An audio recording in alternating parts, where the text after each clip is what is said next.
Hey guys, Mike here. Before we begin tonight, I thought I'd add in a few announcements since we actually forgot to mention them in the episode itself. And they're of the congratulatory variety. First of all, congratulations to Angela. Her Kickstarter for her comic work, The Moonstone Diadem, has surpassed $11,000.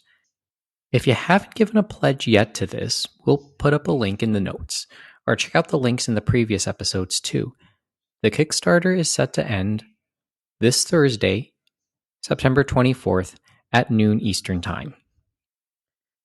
The second one is even bigger. Congratulations to Matthew Austin, James's younger brother, who, if longtime listeners remember, once appeared on the show way back in the version 1 era. He will be getting married Friday evening, September 25th. James has assured me that all health and safety precautions have been taken and that the wedding itself will be a modest affair consisting of the ceremony and a brief reception where only a few drinks and cake will be served, with only a few socially distanced guests. So congratulations in advance to Matthew and Cheryl. Anyway, I gotta get back to Yakuza Kiwami. I'm actually in the finale here. And for sure we'll talk about all of this next time. As for the episode... One test, please. James? Testing, and I see all the lines. What's up, Kevin? guys? Thank you, Mo. Kevin? Ay caramba. And the audio program begins... I'll try that again. And the audio program begins now. Ah! The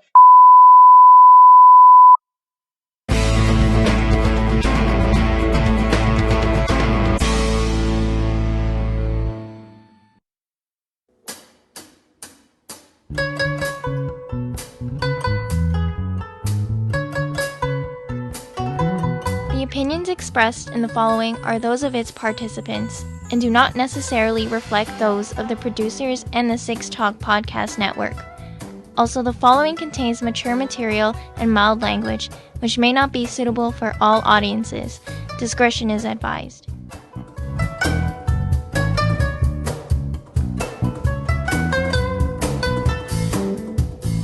And the audio program now begins for this Friday night, September 18th, 2020. This is episode 24 of the Anime Roundtable version 2. Once again, if you'd like to get in contact with us or inform us of your existence, here's how you can get in touch with us. animeroundtable@gmail.com is our email address. @Anime Roundtable on Twitter and Instagram. animeroundtable.com is our website. You can go there for show notes and past episodes. And we'll mention the Discord, even though no one is ever there. I will say, though, a simple way to remember how to contact us, it's just Anime Roundtable. That's all you really need to remember.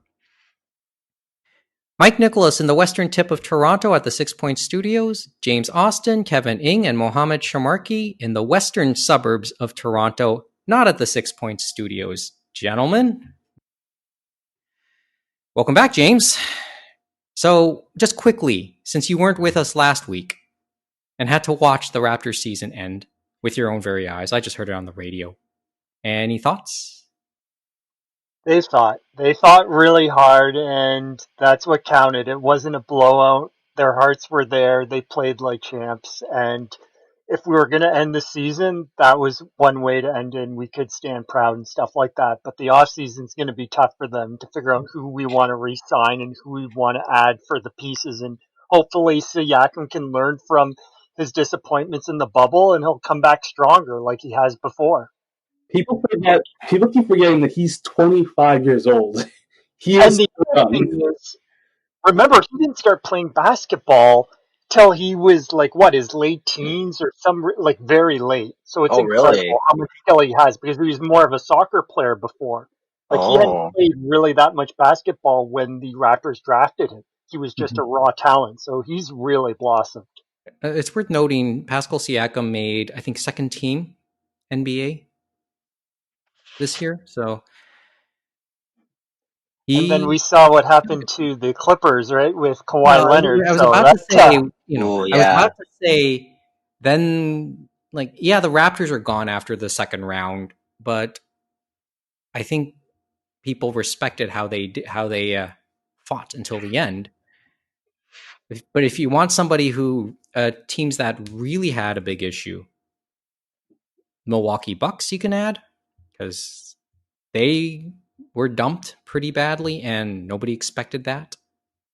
LA Clippers, much the same. They were expected to contend right from the start, pretty much, but they had at times inconsistencies, and then another crash out in the second round. For reference, in the history of that franchise, the Clippers or the Buffalo Braves, as they were also known as, they had never gotten past the second round throughout the entire history of that franchise. It's a curse, Mike. It's a curse. Well, yes. If you wanted somebody who really reveled in in the misfortunes of the LA Clippers this week, you should have checked out Tim and Sid yeah, that was on true. Yeah. Wednesday. Oh boy. That if you keep up with sports talk radio here in Canada, the first, I would say, 20 minutes of Tim and Sid on Wednesday was absolutely hilarious.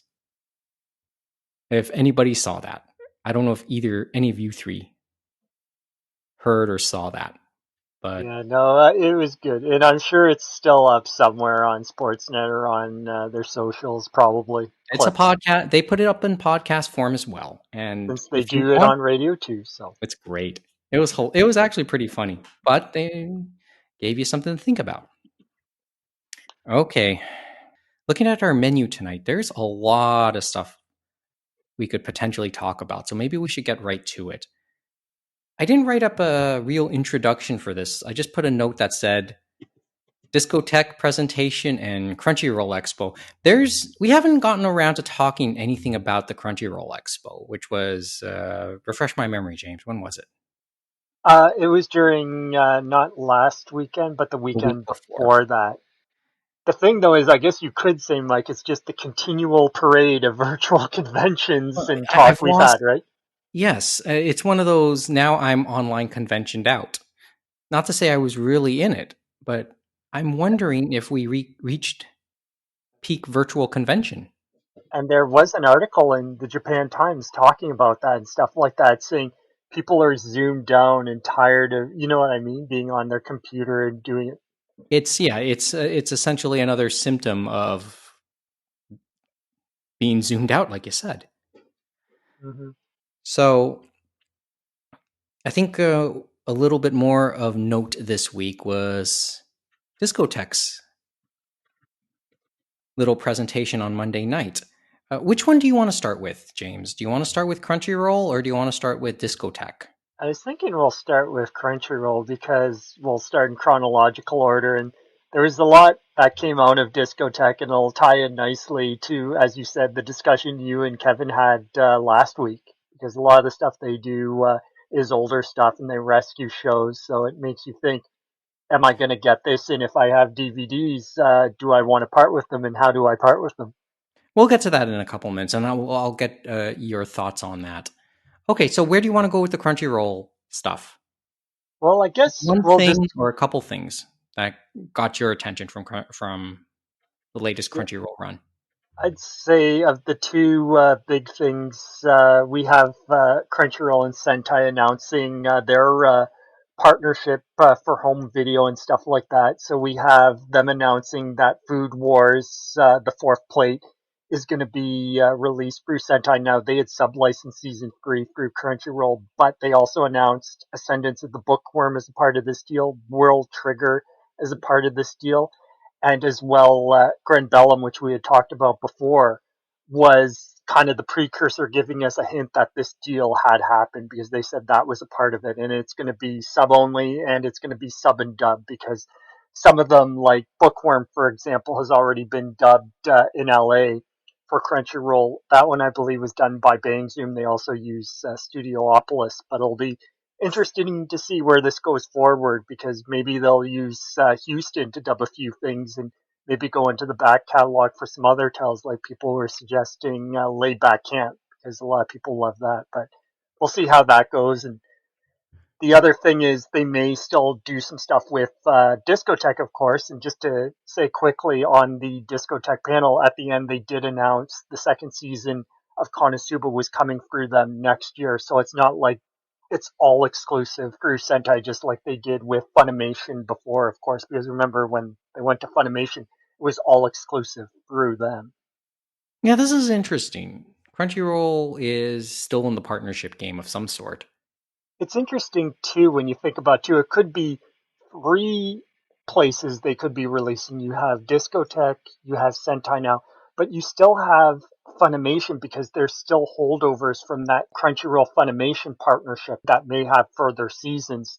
And I'm guessing since they were licensing them together, they would release them still together. Like free? Yeah, the other one I was thinking of that we just wonder what's going to happen with it is Saga of Tanya the Evil. The Oh. That's movie, all so the favorite of movie, yours, I'm guessing. yeah, the movie is the question mark, because it's up on Crunchyroll. It's still sub only there. We haven't seen or hide nor hair of a dub, and we haven't heard if it's going to get a physical release through Funimation and stuff like that, because that one was, I think, one that they did together. And there's, as you said, Free and a few others. Okay.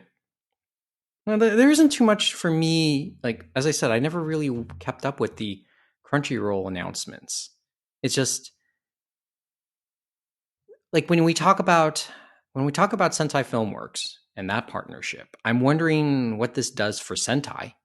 It probably saves them, because as we kept on talking for the past few shows, like their licenses were dwindling, and people are like, well, what are you going to release? Because you've been going back to redub ones that you hadn't dubbed, or doing these re-releases of previous shows and steelbooks and stuff like that. And you can only resell things so many times, right? So you Hey, got to have some new. that they've done that before. Back when Well, they But were you know, called I mean, we're it gonna Indie feels Film. like it's continual, right, Kevin? Like you can't just keep on doing it every 3 years or Oh, so. You know what I mean? they did that during their barren days at ADV, right before they had to change their name and all that stuff. But as we Reminiscent of know too, 2007.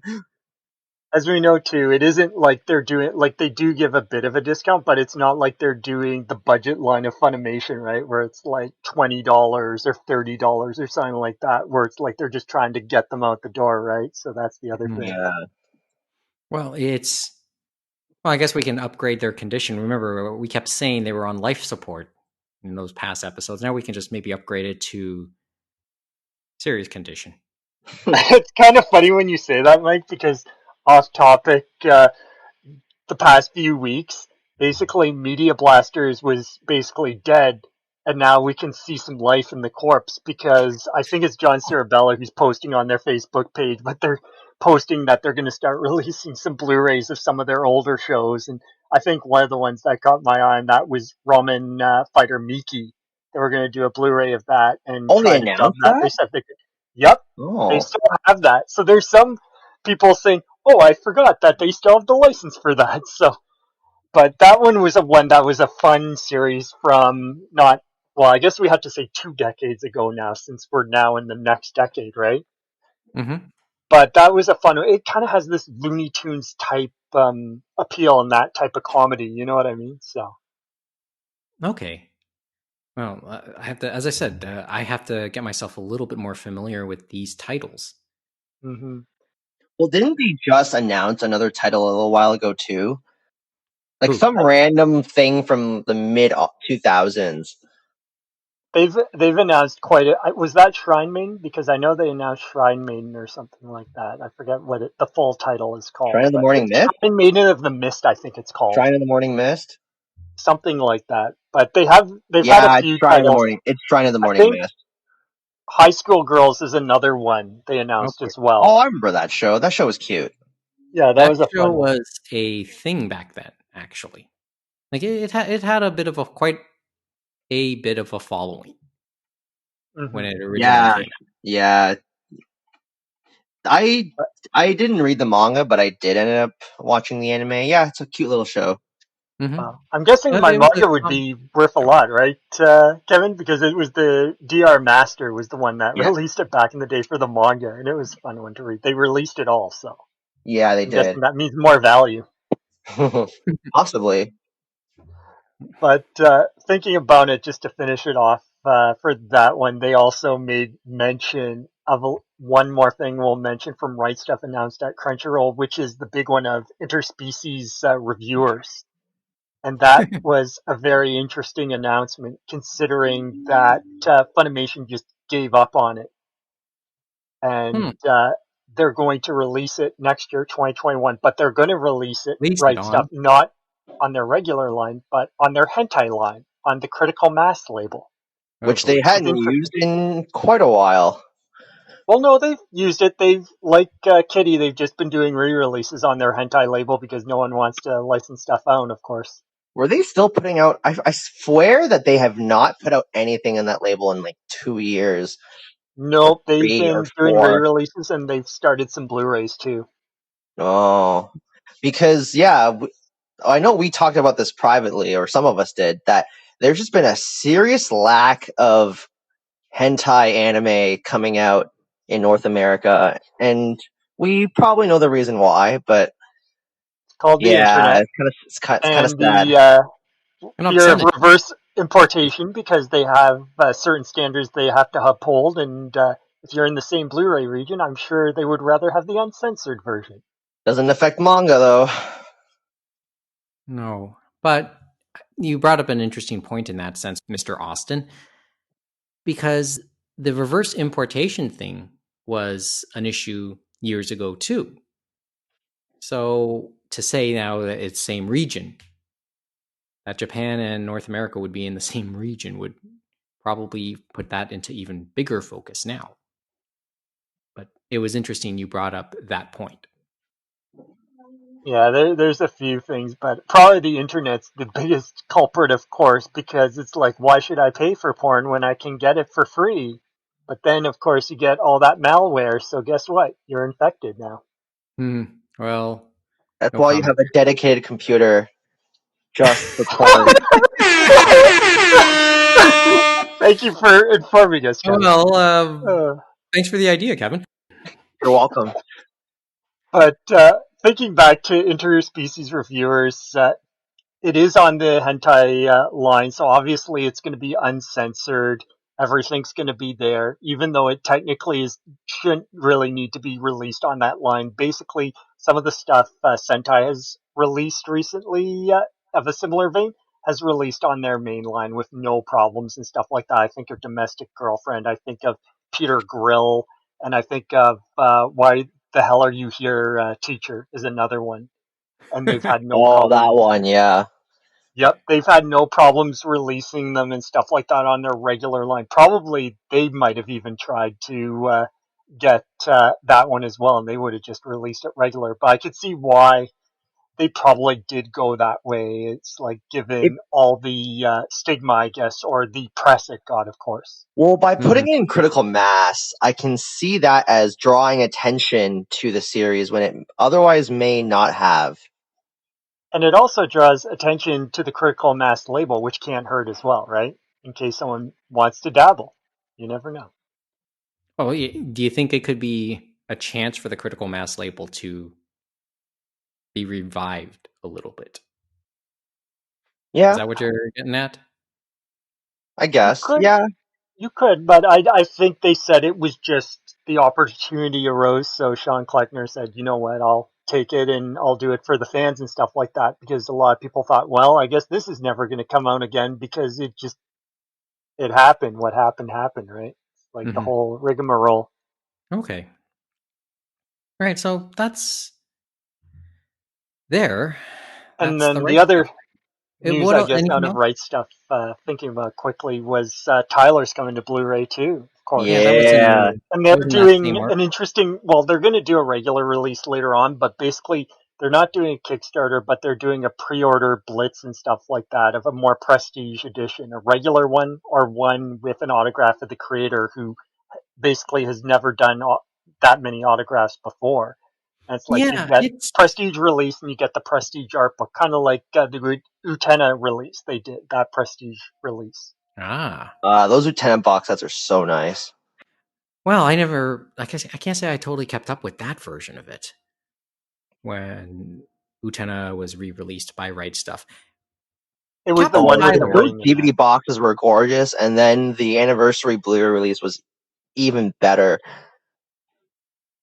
I purposely bought a used. Well, not a, I purposely bought an open copy so that I wouldn't have to open my sealed copy. I wonder if Angela knows about that, actually. That's the thing. Yeah, because basically, obviously now it's out of print and stuff like that, and they let people know before they did go out of print. But that was the start of them doing those art books, and they did it again. Like the art book with Arya was gorgeous. I'm sure the one with Emma is going to be gorgeous when that comes out, and I'm sure this one for Tyler will be great too, because I know we all know Sean Kleckner really loves Tyler. He keeps on No, saying that I it's was his about favorite trope. you kind of hit an interesting point. Can you name a series so tied to Right Stuff than Captain Tyler? Like, there's series that define companies. Funimation, to some degree, it was Dragon Ball. Oh, not to some degree. It was Dragon Ball. Thank you. I'm trying to be nice here. ADV, what would have been ADV's defining series? I think Evangelion before they Evangelion. lost it. Yep, Evangelion. Yeah, that's what I think. Media Blasters, probably Urotsuki Kenshin. Trilogy. Urotsuki. I was thinking I said either Media Blasters Kenshin or or Central Park. Berserk. Yeah, I'd Huh? say Berserk, actually, if I was to be serious. Well, I'm only half joking with Overfiend, but yeah, Berserk. Well, Central Park, you could have said Overfiend, right? And La Blue Girl. But and like when it comes to Media Blasters, I would have said Kenshin because I know that was so good to them at the time. And they But you got would it say on Berserk. Cartoon Network too, of course. So Mhm. it was really a long tail for them. And they did those gorgeous boxes. I remember. I did you have those versions, Mike? The one with they came in sleeves and they were in a box and stuff like a Oh bento box yeah, Yes, and style. I Bento boxes. bastardized them. I Like, remember that story, Mike. I can't believe you. oh How well. could you? Well, it's another story altogether. Well, I thought the sleeves was a mistake for starters, but that's just I because could see. that could have damaged the ball. That has the potential to damage the discs themselves. But that's my opinion, and that's probably why this set will always be here. Okay, let's go through the run of older companies again. So, Right Stuff, arguably, that title is Tyler, right? So, Yep. Yeah. like a title that is so tied to the company that released it. It's not even funny. It's just dead serious, right? Tyler is it for Right Stuff, and that's, well, as you said, for Kleckner, that might be a passion project, but it has a following. It has a very old school following. I don't know how it will go with more recent fans now, but it was a thing back Oh, then. I'm sure. I'm sure a lot of people are just going to rebuy it. Oh yeah, well, on I'll that note, probably rebuy it.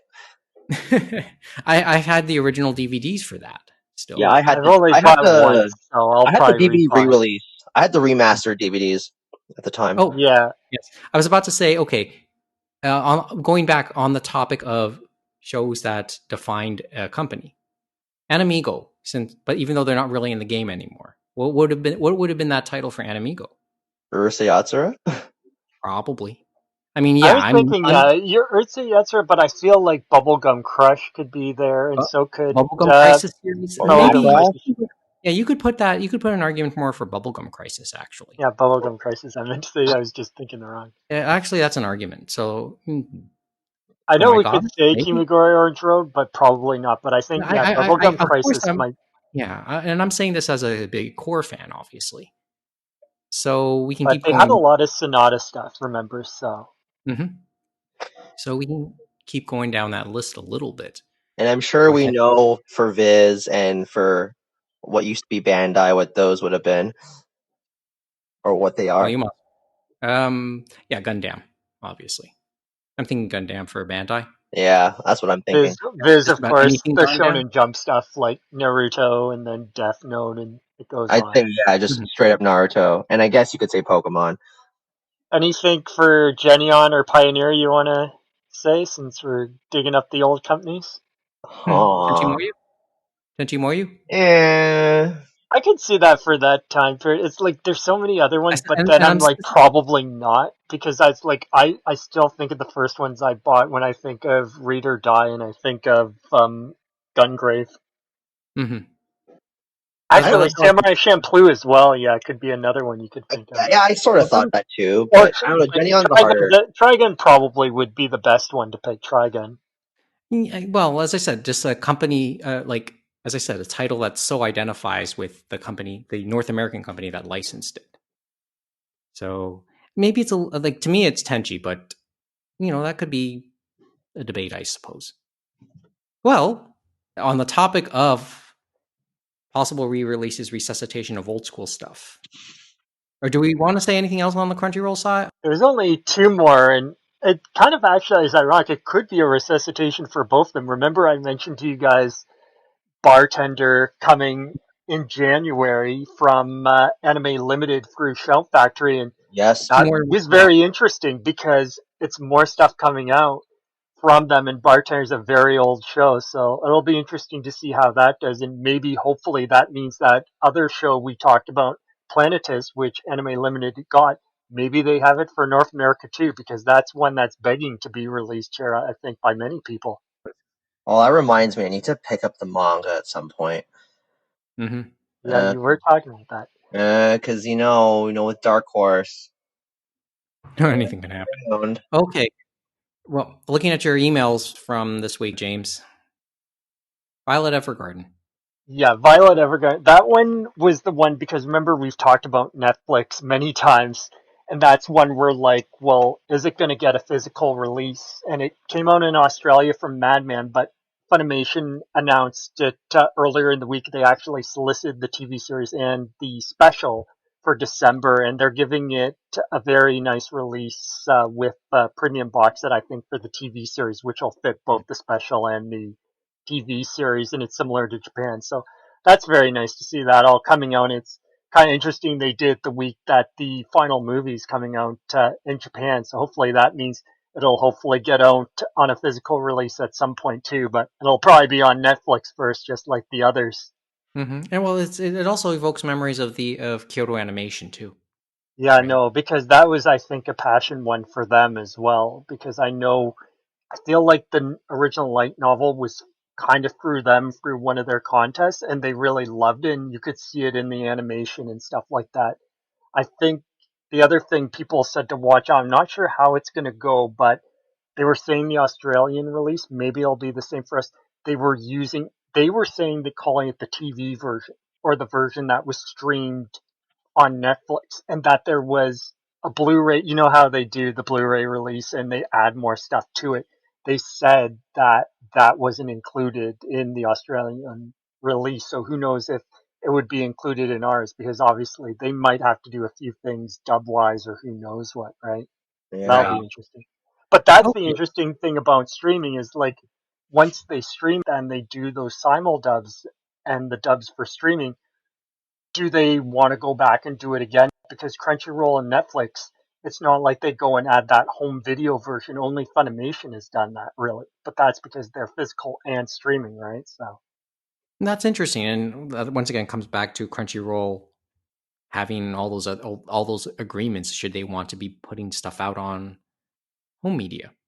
yeah, it makes you wonder what's going to be on the disc when you get it, right? Sometimes, because sometimes they don't really tell you. Like the Violet Evergarden, for example, they had a one episode extra special in the TV series, and they made no mention of it until people kept asking them. I think earlier in the week they made a Twitter comment saying yes, it's there, and then they actually changed their blog post to say yes, it is there. So you never know with these things, right? It's interesting.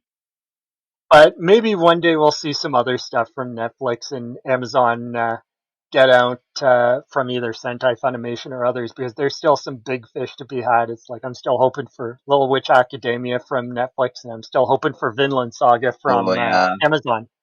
Mm-hmm. I want banana fish. Yes, Yeah. I know a lot of people do too, right? Well, let's move on then. I guess it's time to move on because we want to, still lots of stuff to do, and I think we're almost at 30 minutes now. Well, we're not close to discotheque time, as they say. It's like Oh we saw how long boy. they went. Well, and I want to keep the discotheque stuff a little bit short too. But boy, Monday night was interesting for them because of all the announcements they made, and And they the had a fun start too. They had some technical difficulties, but they went empowered for it, and everyone had good fun with it too. oh well, that's sort of how it works with them. Justin Savickas, Mike Mike Toole, Toole, and Brady Hartel. Brady Hartel. They were constantly hinting at stuff that they have some really worthwhile stuff to announce, and it was quite a list of what they ultimately announced. So I'll just go through any of the titles that are listed that I have here: Rosa Versailles, Hajime no Ippo, Black Heaven, the Battle Athletes, OAV, and TV series, 2 Lupin specials, Genocyber. Actually, one of them was a special Tokyo Crisis. The other was they relicensed the woman called Fujiko Mine, which was originally with Funimation. Okay, Yeah, well, everything was with somewhere before, right? yeah. Genocyber. Tokyo Crisis was Funimation too, but as we Mhm. know, there's so many Lupin things, right? Yeah, and they've spread out. Project Echo, Ninja Shenji Topikage, Ninja robots. or Ninja Robots, better known as.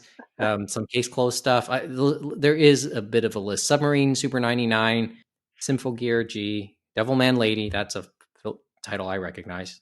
Konosuba. And then, did we say Geno Cyber? I can't even Yes, remember. yes, I did mention Genocyber and all this, and this also nicely ties into some of what Kevin and I and Mohammed all mentioned last week in our little masterclass, or in Kevin's masterclass in the digest. Well, I wouldn't say master Because class, but it's a good start. I referred to it as a master. Well, it's not master class; it's more like intro class. When you see something billed as a master class on the internet, really, it's just an overview or an intro of something, right? Yeah. Like, get a good view of it, and you'll learn something still worthwhile. But if you want to, but with an invitation to dive even deeper, that's the internet version. That's the way I perceive an internet version of a master class, right? Okay, I could be wrong. Anyway, Hmm. but still, everything that happened in that Discotek presentation. I'm not gonna. I almost said panel, but it was just them on Monday. It's forced a few hands in relation to what we talked about last Friday. As I have alluded to, that I have quite the archive. And in that archive was the Genion release of Hajime no Ippo, or as it was called by them, Fighting Spirit. And that was released over 2 mini box sets. And So that's a lot cheaper than what some of us paid when we paid in singles, that's for sure. Kevin and I are discussing what to possibly do with that, and Kevin's doing trying something for me, so I appreciate it. You're welcome. And I know for other people, maybe the other title of note that might put some people in a similar position is Rose of Versailles. Actually, I'll get to Rose of Versailles in a second. I'm just looking down this list again, and titles that Well, stuck out to me. thinking about Mike while you're looking at that, Rosa Versailles and Hajime no Ippo, both of them are 2021, they said. So, Mhm. Kevin, thinking about from that perspective, does that give the resellers time to get a better price or no? Does it matter if you have a Yeah. date or not, or a timeline? Yeah. because you will always have people who don't know that it will be re-released. Then somebody who is still a collector out there who I sold who is like, Paranoid Agent back in March or in April because I knew it was going to come out this fall. I sold my Maison Ikoku manga set, like the first unflipped release that Viz put out, because it was coming out with a new omnibus edition with the new translation, which came out this week, if I'm not mistaken. yes. And I could go on, but very rarely did I not lose out. Usually I would at least recoup what I paid for it. Okay. Can't say that for one or two titles that I had in the Nominoichi, but that's another story. I'm looking through this list of titles, at least ones that stuck out to me because I watched these series back in the day. Project Echo was Project well, Echo actually is a big one, Mike, because you Yeah. saw what they're doing for the Blu-ray, right? that's a legendary series in many Because respects. they have no materials. So basically, yeah, how they're getting it to Blu-ray is they're using the Domesday duplicator, which means they're taking the old Echo laser discs and it's going through that device, basically restream it through that to get it to Blu-ray. And isn't there more than one? They're using more than one copy of the Blu-ray discs too to do that, if I'm not Correct. mistaken. They're correct. They're trying to get the letterbox and the full screen copies. They're doing both. They're not doing one or the other. So they're doing it all, which is craziness. So this one will be so Echo will be sounds like it'll be quite a project. Yeah, and they had to find More so than someone usual. with that Domesday device because it's not like they're out there on the internet. Like they're very few and far between. You, it's kind of like you had to go onto a message board and know someone and then put it together yourself and stuff like that. So they found it through, I guess, friends or acquaintances to Mm-hmm. find one of them and to get all that material and then get it through there so that it can get to Justin for that final process of the upscale, right? So since the Yeah, I'm materials just aren't trying there. to remember. Like that was like way back then, the original Echo. That was like U.S. Manga Corps, which was a Central Park Media thing Yep. at the time. Yep. And the crazy thing is, if there was no Laserdisc Western release, then who knows? Maybe they wouldn't have been able to do it. You know what I mean? Mm-hmm. Or if they did, maybe it would just be Japanese only with subtitles, or who knows, right? It's like I don't know how it works exactly, but maybe it is fine because you're just doing it for the pictures and stuff like that, and you work the audio differently. Right. I mean, as I said, that one brings back good memories from like when I was much younger in the late because I would have seen this within a couple of years of its original release, like in the late 80s, early 90s. But I do remember watching it. Black Heaven, and I only saw the Battle Athletes Victory TV series, but I do have memories of those as well. That was early Pioneer too for Mm-hmm. Battle Athletes because they said this one will look way better, obviously, than what it was, and I think it's a Blu-ray SD. But they said there were certain things they had to do because I guess originally it didn't have like the next episodes and stuff like that, and there Oh was no, nothing with the I will opening and tell you. ending. Actually, yes, I will give you memories of at least the DVD release of Battle Athlete Victory. It was just you'd only see the opening sequence way at the beginning of the 4 episodes, and then they put the credits at the very end of the 4th episode on the disc. So you Yeah, didn't. so they had to redo that, Justin Savakis said, because of them doing it that way, and it must have been one of their first It, DVDs, you know what I mean? Because no yeah, I one think knew it was what they were doing, right? Back right, then. and it was a case of I think because the presentations were originally on videotape, and they just basically used the timeline of the videotape. So to save tape, to save material.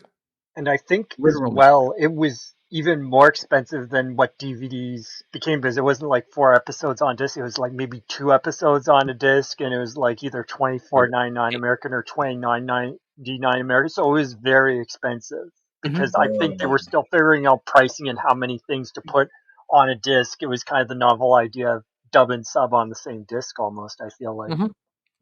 I remember that, and for reference, that was one of the victims of the Nomi experience 3 years ago for me. Black Heaven was a. I don't know what to say about that.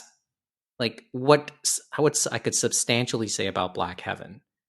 It was odd. It was charming. I'm trying to remember some of the seiyuu who were in it.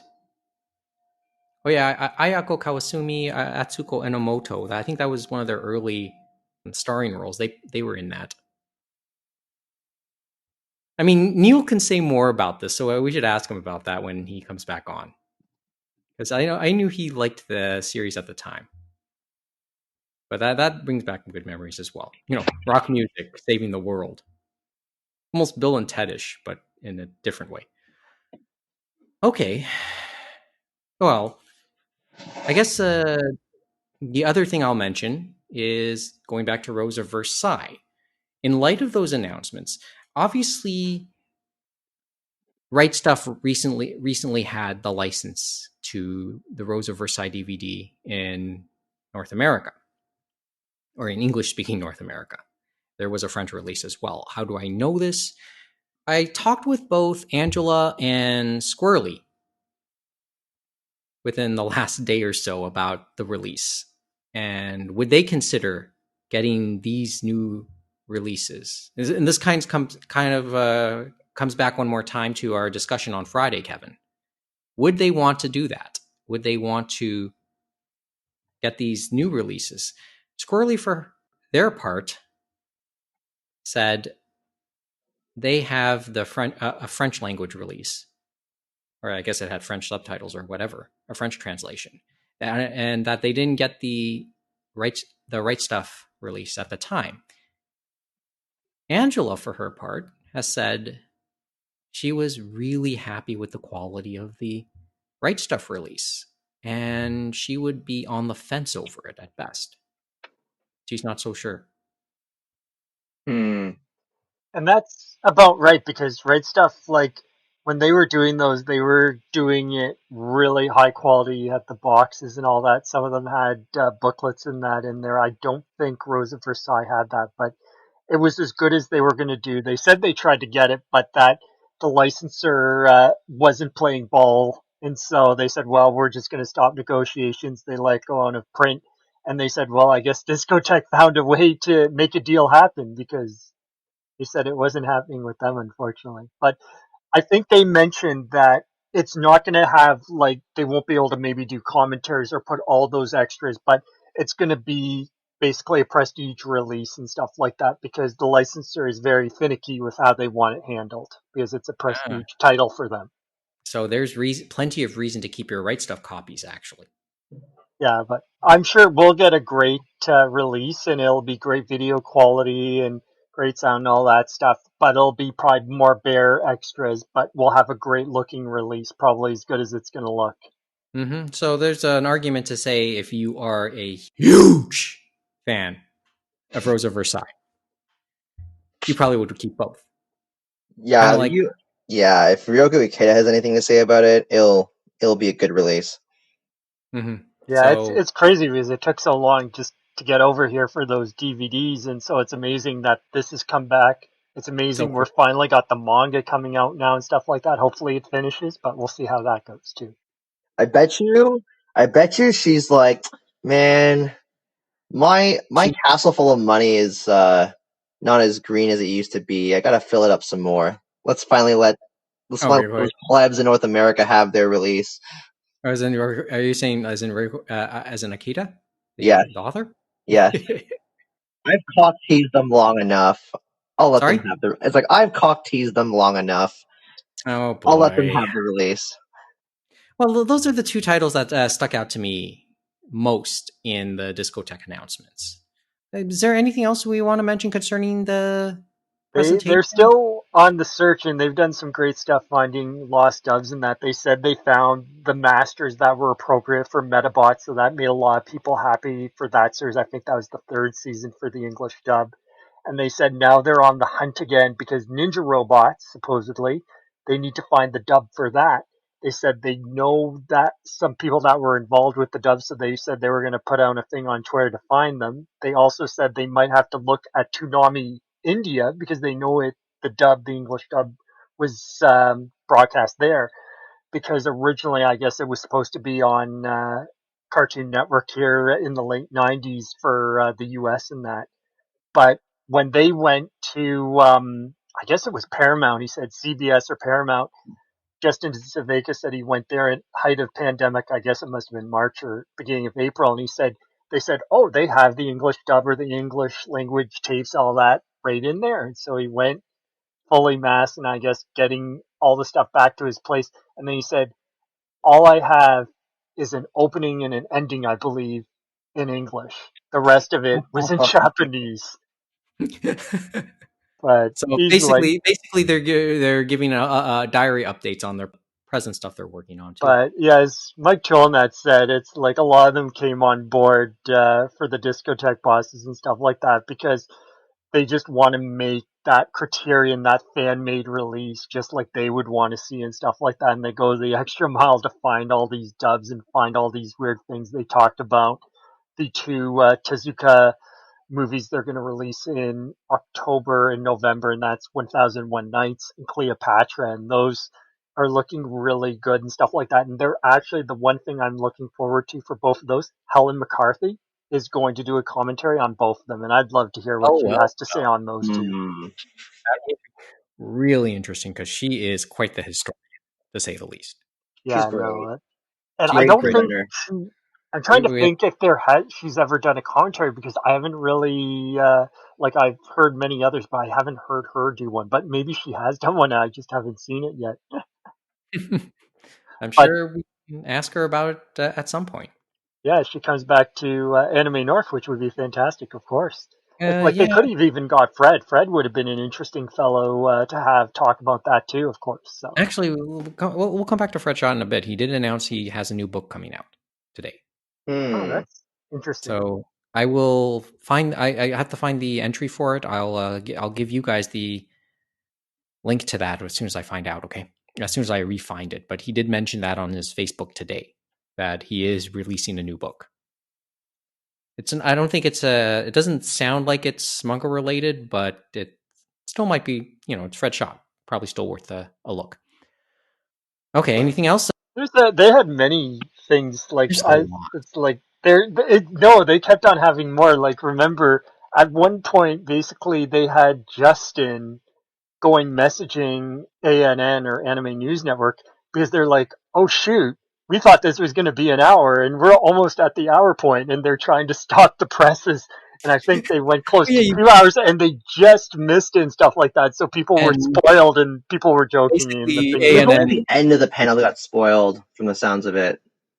But But it's hilarious. But the thing is, knowing those guys, they take it in stride. Take yeah, the no, mission it was in just stride. fun stuff that people were having fun with. And Yeah, so they were because talking. I mean, we are talking with longtime associates of ANN. I mean, Justin Savakis is its founder, after all, and Mike Toole's. Still contributing. Yeah, still I said O'Toole. He's gonna kill me. Okay, Oh man! But they had other things like they were talking about memories again. Supposedly Justin Savakis is doing some English scripting with that. But the interesting thing is they're doing two dub studios for that one, just similar to how the Japanese. There were two animation studios that worked on that. So Navi Post is doing, or NYAV Post is doing Metallic Rose, and Sound Cadence Studios is doing Stink Bomb and Cannon Father to match. The Japanese animation studios because one did Magnet Rose and another one did both Stink Bomb and Can Fodder. So that'll be interesting when it comes out in 2021, of they're kind course. of emulating how it was done back then. Yeah, like it's these weird little things that they do, and you're just like, wow, or doing the packaging so that it all matches up for Lupin and stuff like that. And you're just thinking to Oh, yourself, they're going this extra mile and they I don't think, really have to. And they're putting out so much content. 5 releases a month is insane, to say the but least. they're leaving it in. The guys doing it are the right guys to be doing it. Yeah. The problem, though, is the distribution is the biggest issue because they've been having issues with that as they've talked about over the past year, especially their bosses and that, and they've kind of been on the front lines of that too. And there's not much. They're trying to set up their own warehouse and all that stuff, and they said it's getting better. And so hopefully that's the case, because they've had things that if you didn't pre-order, you didn't get it. And there were so few places. It was like either Discotek, sorry, it wasn't Discotek, it was Discotek's eBay store, or it was Right Stuff, or it was Amazon.com. And then Canada, we were out of luck because it used to be we might be able to get Amazon.ca, but that wasn't the case. I know many people from up north were asking about what about Canadian distribution, and they said, well, the bosses know, but they're trying to sort out their shit down south first before they figure out up here, hopefully. Import. Mhm. Get those calculators ready. Okay. Yeah, no, it works out all right if you go through Right Stuff. The problem is you either have to know friends or whatever because you want the free shipping too, right? So that's how it Yep. goes. We just snowball ours. That's what we've done in the past. But they were announcing other things. Like they were going through those questions. I'm amazed they were able to do it because there was like over 1,000 people on that Twitch stream. A lot of people were asking questions once they got to the question portion because, as they said, usually we run out of time, but now time is no object.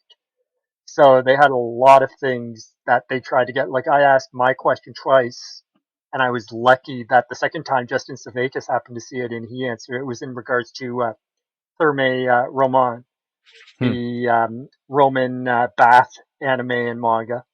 And that one, they announced it at the Otakon the previous year, saying it was getting a Blu-ray release and new dub. And the dub has since been put on Crunchyroll by them, but they haven't said anything about the Blu-ray. So they said, oh, we could have put that on our slideshow to make it even longer.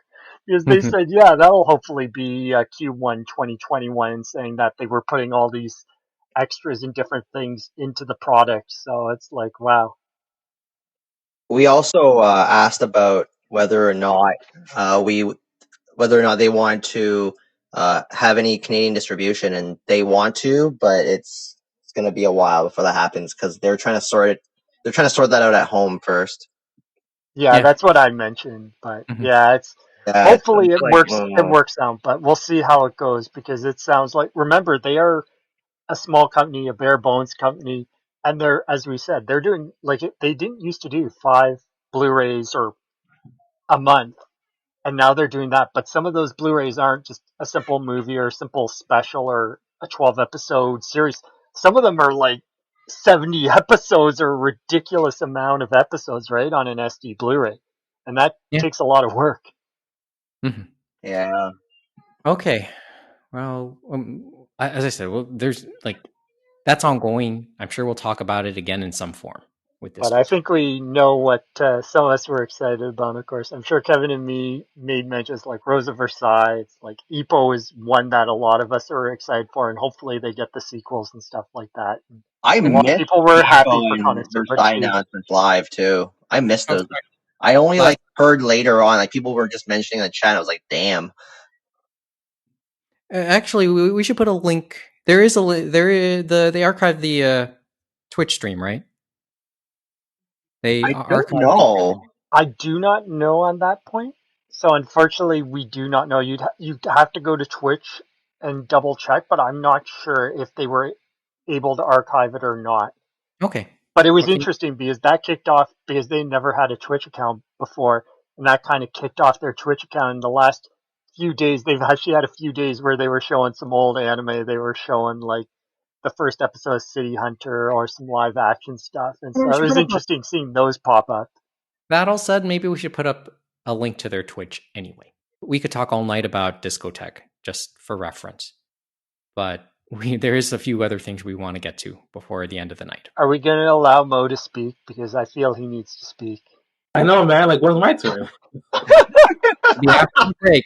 When we return, Mo will talk about his totally awesome TIFF adventure to this point, and then we'll talk about video games, because there's a lot on that front too. That's when we return. It's the Anime Roundtable on the Six Talk Podcast Network.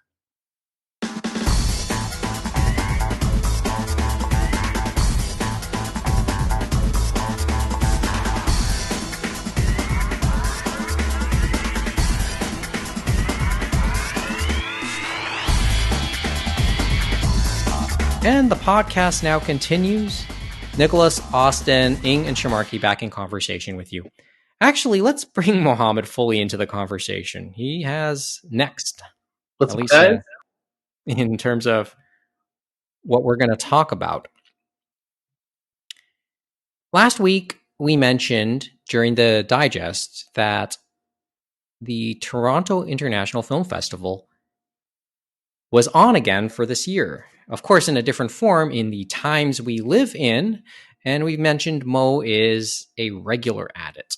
And now, at this point, we are nearing the end of the festival. That'll be tomorrow on the 19th. So Mo's had a chance to enjoy a good chunk of it and want to hear his thoughts about how TIFF went this year for him. First of all, Mo, you did make one recommendation or a movie that you want to see, a Japanese movie. Under the Open Sky was there. I don't know where do you want to start? Do you want to start with that movie, and it's whichever form you ended up watching it, or do you want to talk about the experience in general? So, I mean, the experience in general was interesting. I did watch it digitally. I didn't get a chance to go to any of the in-person screenings. They did have some drive-through stuff, but I never had a chance to do that stuff. It's kind of weird, man. It's like there's not that many films. Nothing really struck out as like I have to see this or wow, this is cool and interesting. I mean, the thing that made the festival so like incredible was that aspect of like seeing random screenings with a whole full crowd of people, right? And like watching something like VOD style at home just doesn't hit the same, man. Doesn't hit the same. But It's sort of this movie, Under the Open Sky, was pretty cool. Yakuza dude. The story was kind of formulaic, but performance was great. looking at this middle-aged ex-Yakuza played by Koji Yakusho. I hope I'm pronouncing that right. And the cast is listed as Yakusho and Taiga Nakano. I mean, it's a poignant drama. That's what it's referred to. Poignant redemption drama. I'm just reading just the quick overview of this. I mean, I can't, as much as I joke around about playing the Yakuza video game, which I'll bring up a little bit later on, I can't say I've seen too many movies in the genre. Yeah, And I mean, honestly, I think before this, the only other Yakuza quasi-related movie that I saw was like Black Rain from the '80s. That kind of had Yakuza stuff in there. mm-hmm.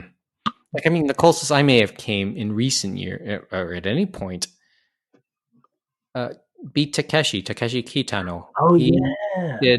He did a movie called Kikujiro, which was more of a lighthearted or comedy drama, and he played a character who would have come across as somebody who would have been in that world. Just the way he acts and some of the irrational ways he picks conflicts and stuff. But that's about it. And obviously, Beat Takeshi is a legend in the genre and a legend in Japanese film, generally speaking. Oh yeah, his stuff's great. And his stuff is great. And funny enough, he makes an appearance in Yakuza 6 too. But that's the closest I've come. So I can't say I'm too familiar with the genre itself. So that's what grabbed my attention. Going back to just the online experience, though, Mo, did it feel a little hollow at points? Because I think a big point of TIFF is all the stargazing and the chasing around and just the whole atmosphere of the areas wherever they're showing films. You hit it nail right on the head, man. It's just so it's different. It's so different. I mean, it would be one thing if it was like I don't know, like a group viewing, like a stream watch party type situation where we're all watching it simultaneously type of situation. But no, it's just a random VOD link. You can watch anytime. It's a 24-hour rental period, so you can watch it as many times as you want. Well, not as many times as you want, but you can watch it within that 24-hour period. They put this weird cap on it too, which I mean, I don't understand why. There was this one movie I did want to see. There's like a high school drama called Shiba Baby, and it was sold out. And I'm like, it's a digital screening. How's it sold out? And they're like, no. We have to maintain a certain number of exclusivity with tickets and so forth. And I'm like, that's the dumbest thing I ever heard. So is this like the virtual cinema type feel then? Like it's so weird. Like, and the other thing is how is price? Because we've heard about pricing too. It's not that bad. It's like 19 for most of them. Some of the other ones are 26. It's reasonable. I mean, it's not unreasonable, but for like a first time viewing of a movie, it's standard VOD pricing basically. Yeah, because they call it virtual cinema, but it's like pay-per-view VOD. Because I was looking at the new Made in the Abyss Dawn of Darkness movie, or sorry, Dawn of the Deep Soul movie, and it's just started today for virtual cinema, and it looks to be $19.99 US, and people are saying, "Wow, Whoa, that's high." that's kind of But some high. people, but some people are like, "No, that's normal," and then they started bringing out Mulan and stuff like that, saying that's even higher. No, people are already used to this. People are already used to that pricing. Oh God. My line was, at least it's not Mulan. It's not Mulanish. It's not Mulanish. But I guess what they're saying is if it's a newer movie and stuff like that, you're going to be paying a lot higher than you would expect to if you were sitting in person in a cinema and stuff like that, or in probably a car Well, at a drive-through. my line is, make sure you're watching it with someone. Make it worth it, I guess.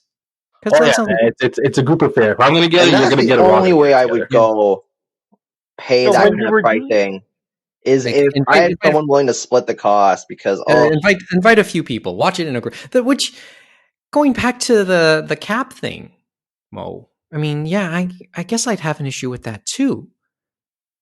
I think you can only really make an argument for capping like that if there was a degree of interaction among the goers. Which exactly, I mean, that I can understand. If it was some kind of like group watch or something, but I mean, a watch party. That's the word I was looking for. A watch party, or have some of the crew there, the director, like they normally would. But how were they doing for the platform then, Mo? Was it because I know some of the festivals were going to different platforms, basically to show the movies or to give a certain experience. You know what I mean? So I will give them a shout out for that. They partnered up with this Australian company called Ship72, and they built this custom online portal from the ground up. They have a whole bunch of crazy like anti-piracy stuff. I remember at one point I tried opening up OBS to try to screen record, and like the whole screen was just black and wouldn't let it like record. It was cool. They put your name and your the date that you pushed it like every 15 minutes or so throughout, so that if you do try to pirate it, your shit will be blown up. But yeah, it was pretty cool. Like the platform itself, smooth, no hiccups. Which I guess like that's the other reason I could kind of understand them putting a cap on it. If they didn't put a cap on it and they didn't put like a geo locking on it as well to like limit it to North America, and they just said, "Hey, everyone in the world, come and watch these movies," the system would be like so bombarded with users. I don't think it'd be usable. Well, how many movies have you watched? Just the one. I was going to see a couple other ones, like Concrete Color looked pretty cool. The new Spike Lee joint was pretty cool, but like they all didn't really seem like I needed to watch them kind of movies. They were like movies I could wait for later on kind of situation. So not much at all. Exactly. No, normally, I mean, when I normally go to TIFF, I usually buy like a block of tickets because it's cheaper to buy the block than to buy individually. And then I'll watch a whole bunch of movies, have a good time. But now it's like, I don't want to do that. I did the one, it was okay, and I'm gonna keep moving on. How many movies again did we have this year? 50. So your options were very limited too. Last year was 330. Right? Like, I mean, we mentioned the numbers, so I want to mention the numbers again. Just, it doesn't seem, there's all, like, looking at the list, there's a list. It's just, it's just the numbers aren't as high. No, and I guess because of that, the old phrase, the pickings are slim. So that was the only movie you saw. Yep. Under the Open Sky was the only movie you saw. And as I said, it looks interesting. What were the venues? It's because reading the show times, there were 3 show times. First showing Lightbox. Right. So Bell Lightbox. Lightbox was the only like in-house physical theater, and actually there was a bit of controversy about that too. So most theaters now you have to wear a mask until you're like in the theater, and then you have to keep wearing the mask. But then if you're eating popcorn and stuff, you don't have to wear the mask. It's a stupid policy, but TIFF was all like, "Nah, yo, no concessions, no food. You're watching this movie with your mask on the entire time. There's no getting up for washes and stuff. You're just gonna power through this movie." The rules are pretty strict. So basically, if you have to go before the movie. Exactly. And well, at least if with no snacks, there's almost no chance you'd have to go. Oh, absolutely. And like that was the whole thing, because it was like, how can you have concessions and people wear masks? How are they going to eat the concessions with masks? You get it. Mm-hmm. And the last venue, the movie Under the Open Sky, its last showing was actually last night at the RBC Lakeside Drive-In at Ontario Place. Basically, Ontario Place.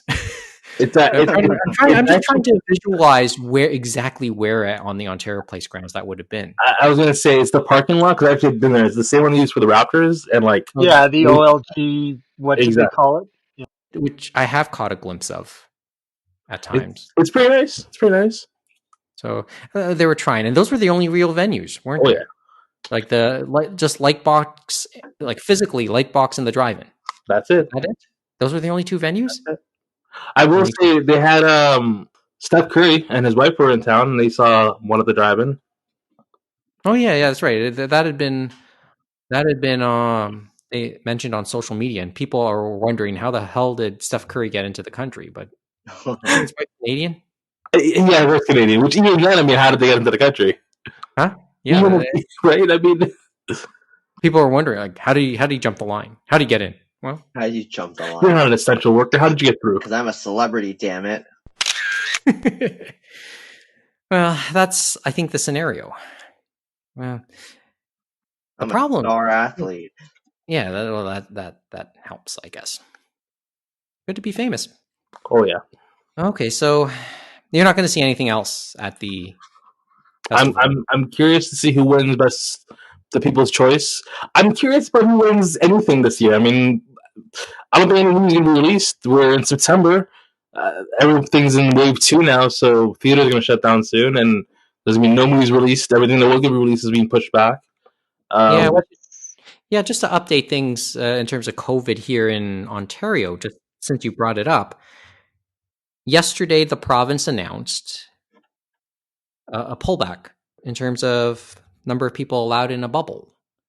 And this is more for private citizens. Any indoor gatherings, social, personal gatherings have been reduced all the way to 10. I think down from something, I forgot. But and 25 outdoors. So there's been a few restrictions because there's been a spike in cases here in Ontario, mainly in the GTA and Ottawa regions, or in the Toronto regions and the Ottawa regions. Yeah, Ottawa get hit pretty hard. Mm-hmm. So we'll see how it goes. Hopefully, it'll continue. But who knows? It's like some people are the over/under on some movies that decide to delay. I know a lot of people were looking forward to the new Bond movie, right? And it had that weird April release. Then it's like, well, can't do that, so we'll go to traditional November. And I don't think traditional November is going to happen either. I agree too. I don't think November is going to happen. I know that Black Widow was supposed to happen in November, got pushed to December.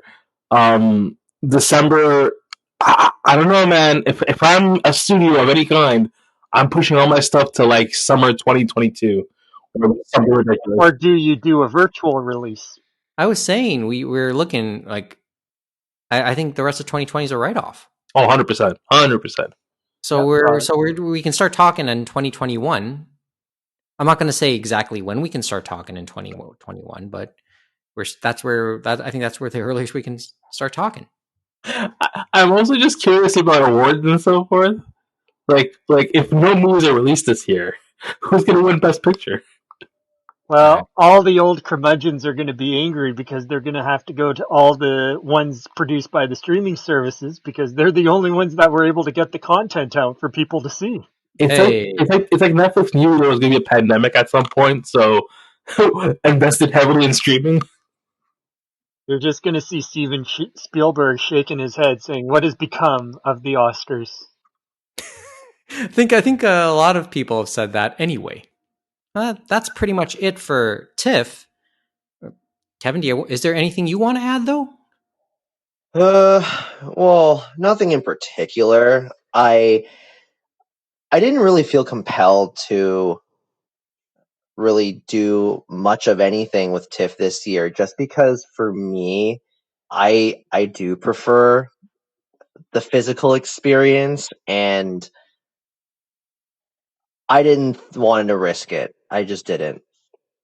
I didn't actually so much that I just didn't even bother looking at the list, because I know there was there was a couple movies, and in spite of them being foreign, because that's why I would go to TIFF. I would go watch foreign cinema.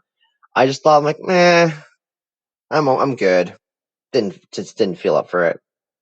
TIFF doesn't need my money. Well, I guess they do need my money, but they have other ways to get money. No, They have, they definitely need our money, bro. I know that's why I phrased it the way that I did. I'm like, oh yeah, I guess they do kind of need my money, but I just didn't feel as compelled to. I'd rather support the Japanese Canadian Cultural Center instead, and because like we alluded to during the digest, the Toronto Japanese Film Festival is starting up this October. It's October 3rd to 22nd, and they're going online only as well. And their tickets are fairly affordable from the looks of it. Okay. Yeah, and they're actually playing one of the newer Detective Conan movies too. Oh, so a little anime flavor Yeah, this time around. yeah, Well, as I said, it would be nice if Wodokoi appears on the schedule because I would be all in for that. yeah. I would have been all in for that too. So, but there's another thing to look forward to. We did put the links in the last episodes, I think. Why not? We'll put it in again. All right, let's move on. Well, let's talk a couple video games on the various systems. We're near the dawn of the PS5 generation, but also rather quietly this week, another key generation ended. Word came down this week that Nintendo has finally stopped production of any form of the Nintendo 3DS. And with it is the end of a key era, the era of the totally handheld video game console. And what an era it was. But So there's your moment of reflection there. I don't know Any if they thoughts? stopped in the other regions. It's like it more sounded Japan specific, but it is basically Yeah. done when they did Kirby, the one Kirby game, basically a year and a bit ago, because they tried a few games after the Switch, and even they couldn't sell their titles, like the Mario Luigi game, the Kirby game. The last hurrah, I think, was the Persona Q2 from Atlas. That was, I think, last year, June of 2019, I believe, or 2018. I get it wrong, but it Mm-hmm. was one of the last ones. But I think they got the sales because the hardcore Atlas and Persona fans probably came out to buy copies of that. Well, I mean, as I said, we're talking the end of the production of the hardware. We knew the And writing was on the wall. it went longer than a lot of people thought, because they were dead in the water at the beginning before they did the price drop, and then they said, "Here's Zelda: Ocarina of Time," and then bam, one game after the other: Mario Kart, Mario 3D Land. Yeah, So, yeah, you have me like thinking about the history of the system. We're talking, what was it? Spring of 2011, was it? correct, in around Yes. there, March, and So, then of the incumbent consoles, and up until this week, the 3DS was the longest serving. and they said of the family of consoles as of June 30th, with their business financials, they've sold at least 75.87 million of the DS family consoles, which is original DS, DS XL, new 3DS, new 3DS XL, the 2DS variants and stuff like that as well. Hmm. So But that's I think, pretty good considering people thought they were done for. So but what didn't they say that the Switch was going to catch up in those type of numbers fairly soon? I think I remember reading that in the article. correct. It's Yeah. very close to that number. They might have already surpassed it, but they'll definitely surpass it once the Christmas holiday Q4 season. But they're working their way very quickly towards that 100 million mark. They won't hit it Mhm. probably next. They might hit it next year. It all depends on how things go. Maybe not, but they're definitely on track with those Wii like numbers or PS2 like numbers, or even Well, PS4 like numbers we're seeing now. And PS4 is still going strong. and it is hot on the heels of Nintendo announcing that they will update the Switch hardware in the near future. So, Well, I don't know is it an how. Like update or different just ramp up people, production? Go ahead. Sorry. I guess from what we're hearing is those were the rumblings we're hearing from Bloomberg and a few other things. But at the moment, they're still rumors until Nintendo says, yeah, we're going to do something like the PS4 Pro or something like that, where it's like a mid-term revision and stuff like that. And they've done it Okay. before with the new 3DS. But we'll see what happens. And some of that is because how are you going to port some of those games from the PS5 and the Xbox Series X possibly to the Switch? Like you can only downgrade so much, and they want to do some stuff with 4K probably, as they said. Well, But they've Okay. managed also, to do it for some games for but PS4 and Xbox to Switch, but we'll see. Okay. Sorry. Go ahead, Kevin. truth be told, if my console is still doing so well in sales, why do I need to refresh the system?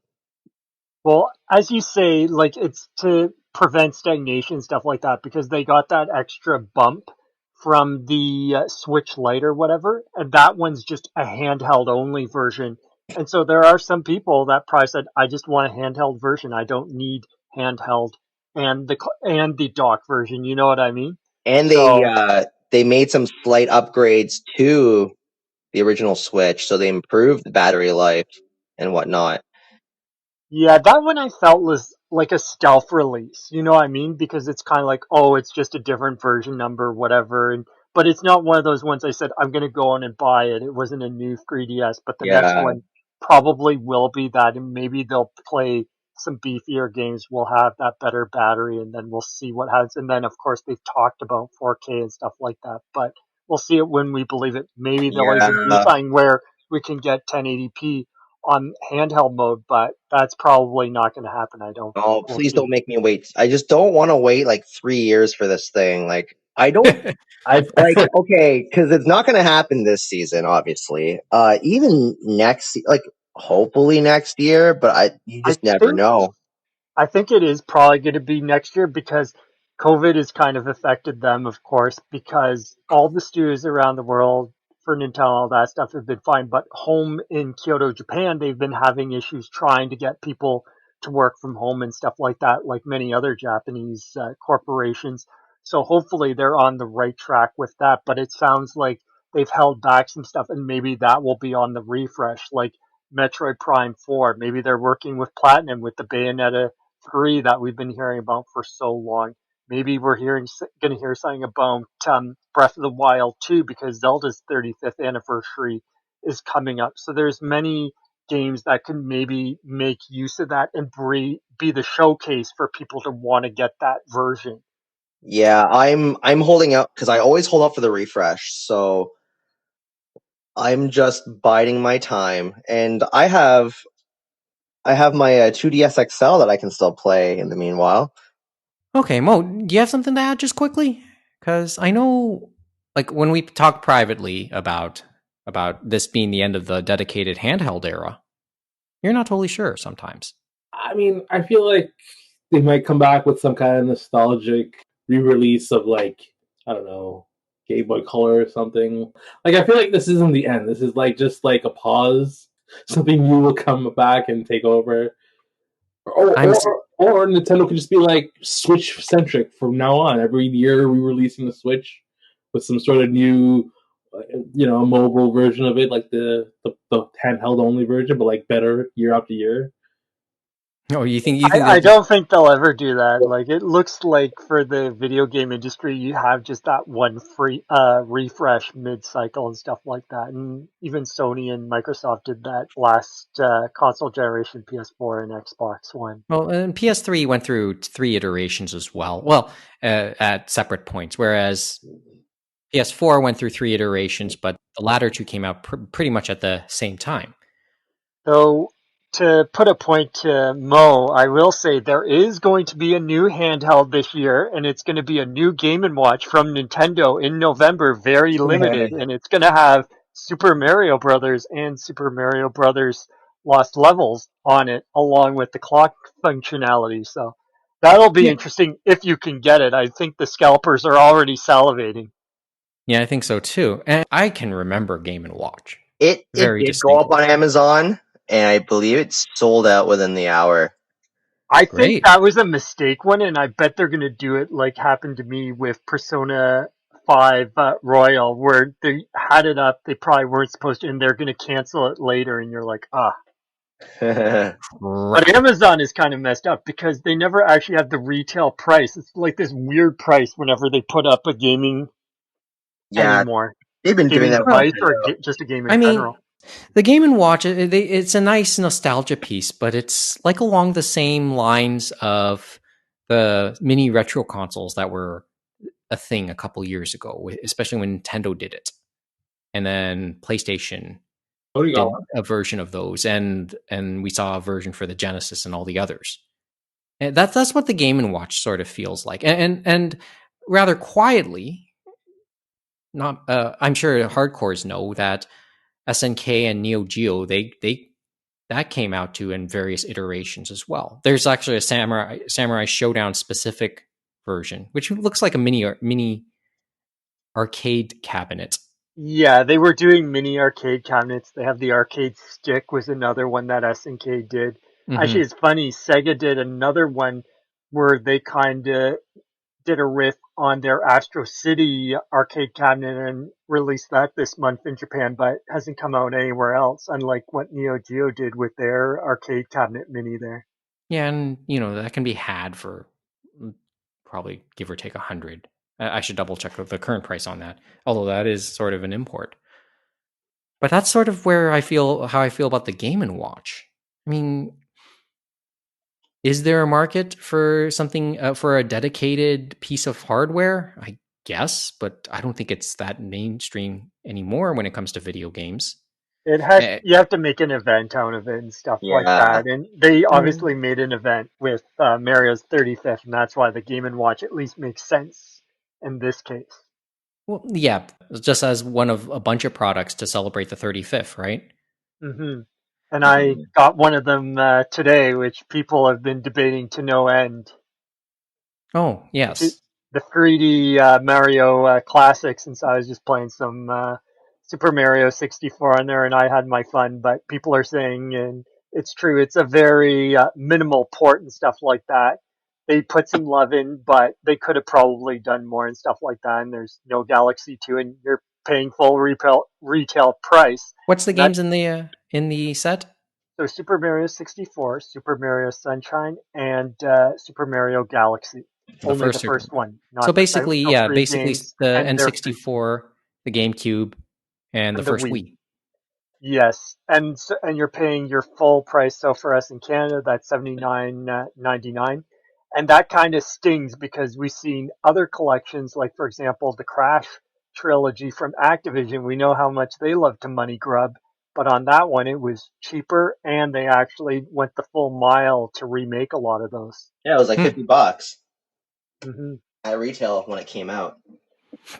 But Okay. as we know, people are still going to buy this release, and I bought it. But I still love playing the games. You know what I mean? It'll be fun to play it on the go. So I'm Yeah. a sucker, I guess. Well, for me, it's always for me, I just reflect on the whole handheld system, and remember, I've played some of my PS4 games, or I've just played Yakuza, but I played it on my iPad just through the PS4 link service or whatever they call it. But I Play through. guess the thing that's more controversial in my mind is they're doing the Disney Vault thing with, Oh, Nintendo. yeah. with this 3D All Stars collection. So it started on sale today digitally and physically, but come March 31st, 2021, they're just turning it off. They're not selling any more. And so that's kind of crazy in a way. Do you And think they're they'll? Do you think they'll recall any physical copies that are out there? Send them back. No, I'm not sure. It'll be interesting. no, they Because wouldn't I do don't think that. they that's would, right. but Isn't you that sort never of? know. Crazier Isn't that? things have happened, right? Isn't that sort of the MO for the way the Disney Vault would have worked in the past? I just And feel like, yes, that's true. I don't think Nintendo would purposely recall like that. That's not something they've been known to do. okay, and and you speak on this as a former retailer too, who worked in a I think EB, they would just, sell them through and stuff like that. Whatever stock they have, and that would and be it. But basic, the and digital then one, it definitely hurts because once it's gone, it's gone. And even yeah, the special Mario Battle Royale for the Nintendo Online members starting on October 1st, it ends on March 31st as well. And okay, so it's just boom, it's gone. And so hmm it talks about that thing of video game preservation and stuff like that. It's like if it's just online and electronic and then it's gone, it's like there's nothing. There's no memory. There's nothing. And okay. who knows? Well, Nintendo's going to preserve it, but not all companies preserve it like Nintendo. You know what I mean? Well, preservation is a thing. I mean, we sort of hinted at it in the Discotek talk that the guys there they have to do their hunting for supplemental material. So the preservation thing, I put a lot of stock in, is a thing for me. Okay, so we're talking the end of a video game era and a generation, and let's go back to the dawn of the next one. PlayStation 5. PS5 had a showcase this week where they previewed some of the services and games that will come out pretty quickly for when the PS5 launches in November. They actually announced a release date. I forgot the exact release date. They announced price points. Actually, I have them here, Mike. So the release date for us in the US, Japan, Canada, Mexico, Australia, New Zealand, and South Korea is November 12th. And then for the rest of the world, it's November 19th. But then they said China is still under exploration. So, Okay. And the price and that's for points, digital and the regular editions. So. yes. The digital version starts at $4.99 American and five nine or wait, sorry, No, three no, no, ninety no. nine Yes, three ninety three ninety nine nine ninety American, nine for digital. $4.99 here in Canada. Add $100 for the American for the Blu-ray version, No, you're right. and then Four add 99.99, but then it's more expensive for Canada, six twenty nine 29.99. ninety nine. Yes, But and it could have been worse, I guess, with conversion for the that's the other dollar. thing, right? That's the other thing. And then pre-orders happened, and apparently they're all gone already. Yeah, it was a shit show. Like basically, and even Microsoft took a dig, but who knows? Maybe the bots will go after Microsoft because Microsoft said this is the date, and all the retailers said okay. Basically, they said at the end of the presentation, I guess through their social media or whatever, it's like, oh, they're going to start tomorrow, and I guess for tomorrow, for all retailers, meant we're going to do it right after the presentation. So people were Oh scrambling, yeah, so there were and some it's crazy mix-ups. because we're in the middle of a pandemic. These are extremely expensive. And you're thinking, wow, that happened. But I guess we should have predicted it. Scalpers are salivating on this too, I'm sure. Yeah, usually that happens when a content comes out. Yeah. Well, what was it? The last one people were looking at today, at least in Canada, was Shoppers Drug Mart did some sort of online pre-order signing for the PS5, basically at 6 p.m. Eastern today. But I'm not sure how that works because I didn't even realize you could buy stuff online from them. People Well, I were mean, having issues checking out, and as of 2 or 3 hours ago, they were still having issues checking out. okay. Well, and Basically people breaking forget websites. That's what it's console. weird how Shoppers Drug Mart ends up being at least on the radar when it comes to selling video games. Well, on the They've West always have though. Coast, it's London Well, Drugs, I yeah, believe. in the West Coast it's London Drugs. So, Staples has well, too. Yeah. You wouldn't think Staples would have video games and consoles. Well, everyone covers their bases, right? So Yeah, everyone's trying to. Well, okay, so going to the presentation itself, which was a 47 minute presentation. I saw it earlier today, actually just before we met up to start doing this taping. So, around the table, is there one thing that sticks out from that presentation? A game, a service, the prices, a teaser? Is there anything that kind of stuck out to any of you guys, if you guys saw that? Or at least from the list of titles? So that PS5 with the disc drive is going to cost us $700 all in Ontario. Well, when you add the taxes, sure. Yeah. but how are you going to watch your anime Ultra Blu-rays, Kevin? How are you going to watch Weathering with You in 4K once you get it Oh in boy. November? That you're assuming that I'm going to buy Weathering with You, James. So you're saying you're not going to buy that collector's edition? I Okay. might, I Well, may not. I haven't decided yet. okay. So I guess interesting enough, thinking about Mike is you were watching it more solo, but I was on a video game Discord I frequent, and we always watch the Nintendo Directs and we watch these Sony events and stuff like that and E3 all together. So it feels like that communal event. So that's kind of where we Kind of get like that watching in feeling a that movie. Kind of like watching in a movie theater, right, Mo? Exactly. Right? at least we were safely distanced and we're all across the world. But but you could have shared. But you could have shared the reactions. Share what others were thinking. So okay, now that you brought it up, was there something that stuck out to that Discord? Oh, I think Final Fantasy was a big one that stuck out to people, and we were wait, is this? And then it's like, oh, this is a new Final Fantasy, and it's like we saw blood and everything. It was like, oh, this is going to be M-rated, and then we saw the usual suspects. Everyone was hyped for Spider-Man. People were hyped for Resident Evil Village or whatever we're going to call that. And then, of course, it was the price point and the date that at the end and stuff like that. But of course, many of us were probably not going to buy that console. We're going to wait it out because, like most launches, right? There's only going to be so many games and stuff like that. The one Mm-hmm. thing for some of us, and I know Mike, you're like me, we had the vanilla PS4, so the one thing that would be nice to us is, oh, I can get that PS5 and play all my library of PS4 games on there, and I'll get better performance, and I'll get PS4 Pro like performance and stuff like that that I wasn't able to get before because some of the later games that they've been releasing recently have been really pushing the vanilla PS4 really hard. Like if you wanted the full frame rate and no drops and all that other stuff, you needed the Pro for certain games.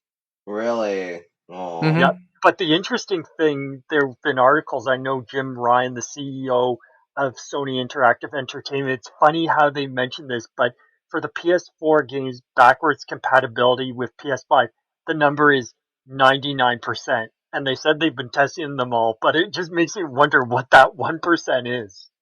Oh, watch it be a Yakuza game. Watch No, it be Knack. I think Oh it'll be. yeah, oh yeah, I right. think it'll be okay. But the funnier thing about all those articles and people we're talking about is quote unquote this, I feel it's fake, but all this disappointment that, oh, we can't play PS1 or PS2 or PS3 games on my PlayStation 5. And I'm like, that was never in the cards. The only thing they were ever going to do was probably going to be PS4 and stuff like that because that Yeah, I mean, architecture sure, it was would have what they been. were Yeah. taking Yeah, forward. like I mean, that has backward compatibility isn't really a thing for them. And Not anymore. remember, And there's like you can make a technological argument. It's not really like it's not the architectures were always different for each generation, the and that's PS3 and especially as well because mhm, they did their own thing, right? And it's like, here's our cell, this is us, and all that stuff. And it was like proprietary, you know what I mean? And and then like they had to that's do a special thing to get PS2 and PS1 to work with that original PS3 because they took out the backwards compatibility with and then it later was gone versions. altogether, and then it comes back to a degree with PS5. I mean, I get it. It's and that's a marketing and that's something the Xboxes can kind of market themselves on, but technologically, it's a little bit more possible. with Microsoft. Those are similar architectures, or at least along similar lines. So that news never shocked me. I didn't like some people was it really on the table? I never thought it was. I don't think so. Well, No. some gamers are, how do you say, very Up in arms interesting over that? people. Well, sure. And look, I get it because I have games from PS2 and PS1. I don't own a working PS2 or PS1 anymore. So, okay, I can respect the frustration. But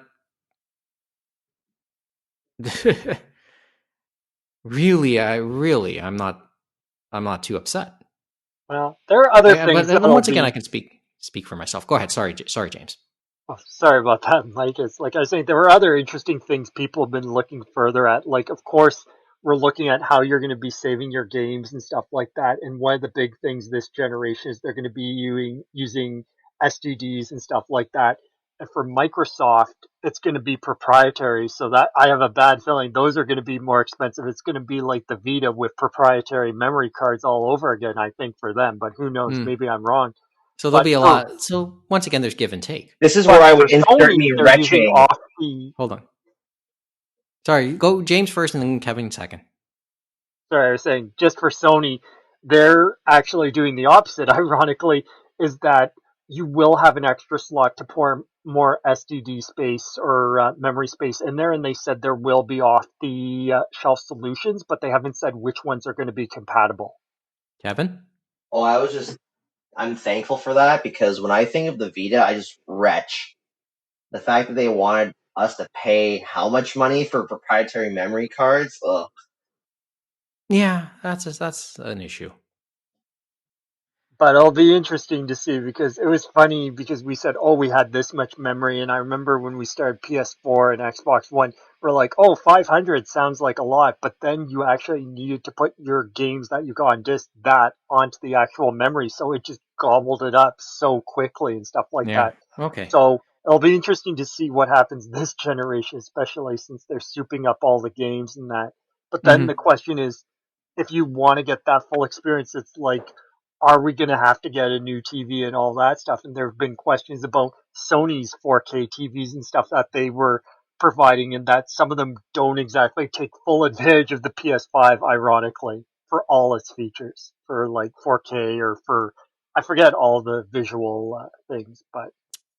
Probably a Samsung. I don't know what else to really add. Actually, of the games, like Final Fantasy kind of goes without saying. They gave a preview of Call of Duty Black Ops Cold War. We've known about that for a little while. The one that caught my attention was Deathloop. It felt like a Quentin Tarantino type thing to me. Yeah, and it's But been shown before, but yeah, it's it very was intriguing, interesting. isn't it? That was an intriguing one. And I guess just to end this part off before, and then we'll start to consider winding it down. They put a note for PlayStation Plus. James? So yeah, PlayStation Plus, obviously you get it, and for your membership, you can play online, stuff like that. But they also give you free games every month, basically. And so at the moment, they're giving you two PS4 games every month that you can get for free if you decide to take advantage of it during that month. But for PS5, obviously, they're not going to do free games. So what they've done is they've done like a PS Plus collection. So if you're a member, you can go and download these PS4 games for free on your PS5. And they've announced some heavy hitters. And some people said, oh, I already own those games. But probably not everyone does for some of them. And And you it's a good might have some new selection. owners. Yeah, like Yeah. you have Bloodborne, you have Monster Hunter World, Final Fantasy 15, Last Guardian, Persona 5. Resident Evil 7. So there's some great stuff in there if Uncharted people. 4, Infamous Second Son. Yep. And then Those a were lot on of that them list. too also have that compatibility with the PS4 Pro. So you'll probably get even more out of it if you had been like me and you, Mike, that were just on the vanilla and stuff like that. And it'll just be something nice to say, okay, I can download and just go through. Now it'll be interesting to see, are they going to have these games go in and out? Is it going to be like the Xbox streaming game service and stuff like that that they've been building up and stuff like that over the past few years? It'll be interesting. Mm-hmm. Or their little take on it. So, all right, Kevin, Mo, is there one game or feature that sticks out to you? Yeah, the new Spider-Man game looks pretty cool. Spider-Man, yes, that did look interesting. I mean, not cool enough to buy a whole system, but good enough. Mm-hmm. Kevin? I probably would want to play Demon Souls. Okay. Yeah, I remember seeing Demon a little Souls bit of that. definitely was the one that I think about and stuff like that, that they're going back to it, and it's actually them. Is it Sony themselves that are releasing it? Mm-hmm. Because they didn't actually release the original one because they're like, oh, this isn't going to sell, and then Atlas picked it up and it just blew up, and so that was a big oof, I remember, for them. Okay. Well, But as I said, there isn't much else to add. Go well, it's ahead, James, to interesting finish up. too because we're going to be paying more for games too. Because remember, it's going to be $69.99 American for some of the games now, so we're probably going to be $90 before tax for some of these games. So it'll be interesting. yeah. Yeah. And Well, then the other Well, thing is that's where the money's made. It's people are not going to always on the complain hardware. too because remember we said Spider-Man stuff like that, and I think we talked about Sackboy as well earlier off the air that some of those are coming to PS5 but also to PS4, but they never really mentioned that before, and so some people aren't happy about that because they're like, you said you're selling these exclusives just on the PS5, but you really aren't for stuff like Horizon, Spider-Man. Well, there's your thought. hey, in the past, that's how much games costed back then. Yes, it would have. Even in the cartridge days. Yeah. We're in the neighborhood.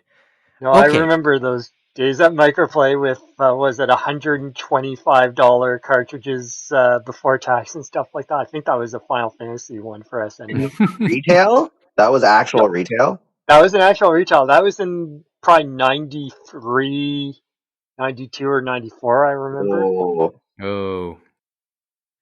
Okay. Before we end tonight, just some updates and thoughts and recommendations. First of all, obligatory Yakuza stuff. I'm on chapter 11 of Kiwami. And I'm not bringing up Yakuza necessarily to bring up where I sit in the game right now. There was this interesting thought that came up a couple weeks ago. There was an article, or there's been not necessarily an article, and you can't really call this word, but it did make you think just a little bit. Obviously, if you're a big Yakuza fan, you know that there are a couple games set in samurai times that have not been released in English in North America. And there's been obviously a constant clamoring to see that done. People think, or there was someone made the suggestion that maybe if Sega finally has the time to do it, it's quite possible it'll happen. And there's some good reasons for them to want to do it now. And that reason kind of developed because of the success of Ghosts of Tsushima. Very Japanese story about a samurai. So there's that suggestion that Sega should do what they could to bring out the Yakuza Ishin games to kind of ride that wave just a little bit. And there's already an audience for it because of the success of the Yakuza series in general. So I thought there's a little bit of merit to wanting it done now, because the whole idea has been directly proven, although anecdotally we've sort of known that anyway. Which leads me to the other recommendation. If you were on our Twitter earlier this week, you'll know that I placed a link to a recommended panel discussion that would be happening online that was put on last night by the Japan America Society of Dallas Fort Worth. It was an online event called Anime Sway: How Japan Came to Dominate the Global Pop Culture Landscape. And it was a panel discussion. And in that panel discussion, Matt Alt, who we bring up quite a bit on this show because James and I have his latest book, Pure Invention, and we're endeavoring to read it. He spoke about some of the aspects. Renato Rivera Rusca, who is a lecturer at Okayama Prefectural University. Hiroko Yoda, who is, by the way, Matt Alt's wife, she spoke, and she's written books about it. And Eddie Lecca, who is the moderator and co-founder, editor-in-chief of OdaQuest. They kind of spoke a little bit about how Japanese pop culture came to dominate the rest of the world scene. And well, to the point, basically, the generation that grew up in the 80s on video games back then, they didn't really make it real. How do you put this? Basically, in wanting to learn more, we ended up learning more about the Japanese aspects of it. So as they grew older, that taste was always there, and they wanted that, and they were well tuned for a little bit more of seeing that Japanese feel. And in some ways they kind of try to address that. The book, Matt Alt's book, kind of addresses it more directly, and our hour-long discussion that we will put a link to in the show notes, because discussion has been archived by the JAS Fort Worth Dallas Society, and they kind of take on a couple different angles. Admittedly, it was all rather random, but they all kind of said to the same thing. Maybe to put it simply, we can come back to Kenny Omega's words about being an anime fan so early. The popular AEW wrestler kept mentioning while growing up, he was a fan of Dragon Ball and anime and a fan of video games. But he never really knew they were Japanese. And as he found out, he remarked, looking back on his fandom, saying, I was into Japanese stuff before I realized they were Japanese. And I guess that's sort of the crux of this whole web panel. So it's worth a check in that sense. And for reference, as we mentioned before, Kenny Omega lived in Japan. He was one of the key guys in New Japan Pro Wrestling. He's moved back, obviously. In the process, though, he is quite fluent in Japanese and often cut a lot of his promos speaking Japanese every so often. And it really got the crowd going when he did that. But anyway, there's a recommendation to check out that panel discussion, Anime Sway, by the Japan America Society of Dallas Fort Worth. James, I know you were the one who pointed me to that. So do you have a quick impression before we go this evening?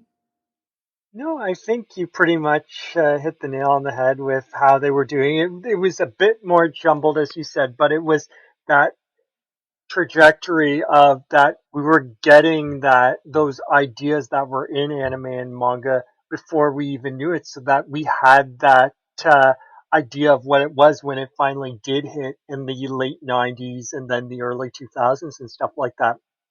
And that Oh, yeah, go ahead. Finish your thought, because I wrote notes, and there was one part in all of that that really caught my attention. And I think, obviously, it wasn't just video games.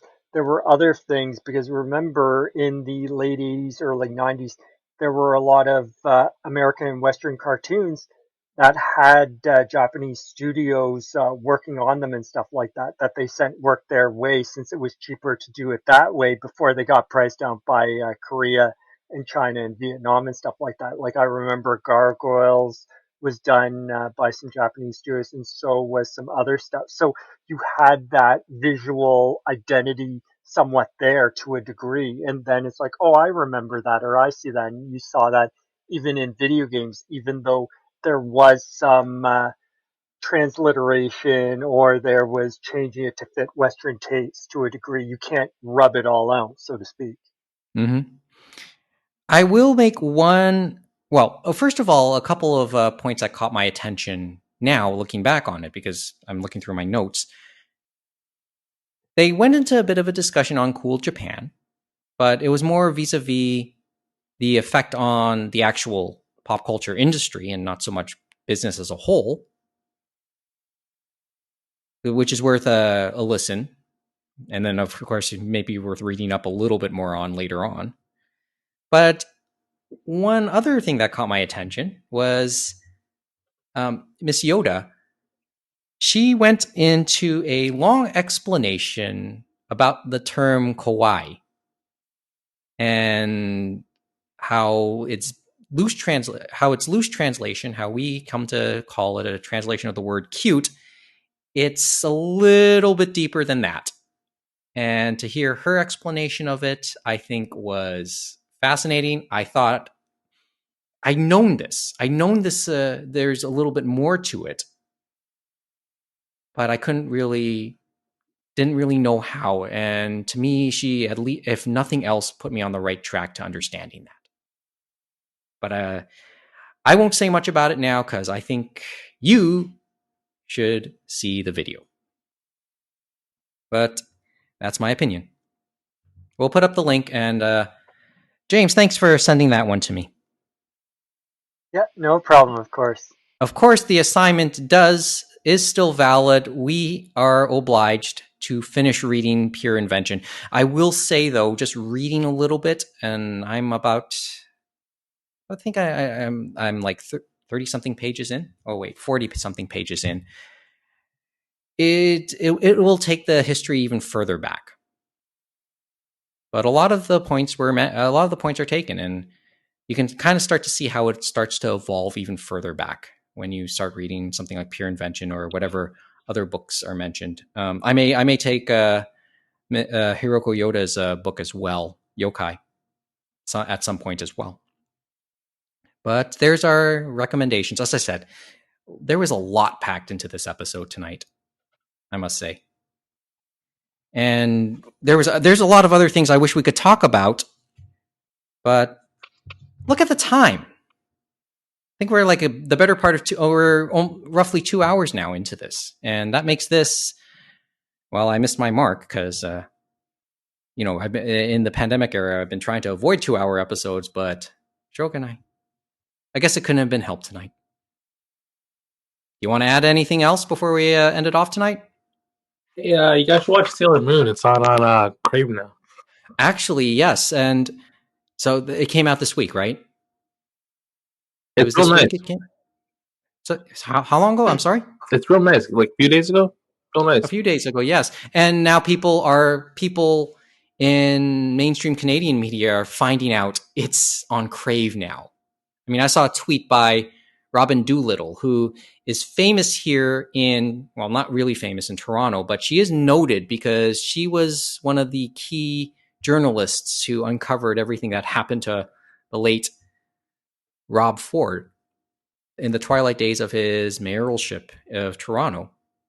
She's a really, really good investigative journalist. She wrote a few books about it too, right? Yeah, she wrote a couple books about it, and I think one of them was the basis for a recent movie. Yes. Yes, it was. And she was acting like a fan when she found out. Like, she put up a tweet today acting a bit like a fangirl about seeing Sailor Moon on Crave. So I thought that was kind of cute. And yes, thank you for mentioning that. Sailor Moon did finally show up on Crave this week. Kevin, you have one final thought? Well, so I haven't been reading too much lately. I'm starting to hit the end of prison school, and Oh, yes. I finally got through the part where I had read the scanlations, because going through those 30 chapters during the athletic festival arc was quite the slog. Like, I would struggle to read 1 or 2 or 3 chapters a week, but I'm finally past that point, and I was able to read a good chunk in the last few days, so I'm almost at the end, and I would still recommend it, even though I am not looking forward to the ending. Because on all accounts, it did not end that well. Well, Kind of like best School to see Rumble. it through. Well, best to see it through. I guess for myself, for myself, and just one last thing, I know by the time we return, or almost certainly by the time we do our next episode, I will be finished Yakuza Kiwami, so I'll give a thought on that, and probably a good chunk away through Pure Invention as well. So I'll share more thoughts at that point, and hopefully James would have gotten past the introduction. I feel like you went through Kiwami a lot faster than Zero. You probably did, yeah. Maybe it's a little shorter. I'll tell you more about it next time, okay? Okay. All right. But I think that's it, because we've gone over time. Although I guess we should mention our contacts again and play Don Ho, Tiny Bubbles. Sure. Once again, if you want to get in contact with us, or if you want to troll us, you know where to contact us. Or if you didn't, you can do it by email at animeroundtable@gmail.com. Oh, again, I'm all mixed up already. Twitter, Instagram, at Anime Roundtable, animeroundtable.com for show notes and the archive. And sooner or later, we'll hang out on Discord. We'll maybe send you a tweet. I prefer you don't troll us, actually. Why not? I'm the one who sees it first, and I protect you from it. Don't worry, nobody's really. I think no one has actually emailed us. Seriously, just a lot of spam stuff. So I'm not too worried about it. But if there's an email, I'll let you know. Okay, Kevin? Sure. An email of real note, I will let you know. Actually, we did get one, and we'll talk more about that one in the near future. You know what we really need, Mike? We need a P.O. box. Oh God, no! but imagine what people could possibly send us in the mail. They could send us copies of Itadate My Santa. Oh boy. Anyway, I'm gonna take a deep breath and say, that's all we got for this episode. Thanks for listening. Good night from Toronto. Join us again for another edition of the Anime Roundtable.